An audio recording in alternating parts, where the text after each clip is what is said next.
কেউ কারো রিজিকে ভাগ বসায় না, কেউ না। আমরা অনেকে মনে করি যে আমি ওকে দিলাম, ওকে খাওয়াইলাম, আমি বোধহয় খাওয়াইলাম। না, সে আপনারটা খায় নাই, সে তার রিজিকই খেয়েছে।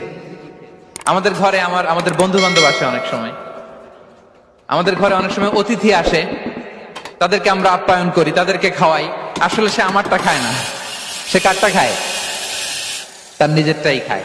বিষ্ণু ইসলাম এটা খুব সুন্দর করে বলেছেন। ওনার কাজিন চাচাতো ভাই আব্দুল্লাহ ইবনে আব্বাসকে একদিন অনেক নাসিহা করছিলেন। করতে করতে এক পর্যায়ে তিনি বললেন, ওয়া আলাম, ইবনে আব্বাসকে বলছেন, ওয়া আলাম আন্না মা আসাবাকা লাম ইয়াকুন লিইখতিআক ওয়া মা আখতাআকা লাম ইয়াকুন লিইউসিবাক। আব্দুল্লাহ, জেনে রাখো, যেটা তুমি পাওয়ার এটা তুমি কোনোদিন হারাবা না। যেটা তোমার হওয়ার কথা ছিল ওটা তুমি কোনোদিন মিস করবা না।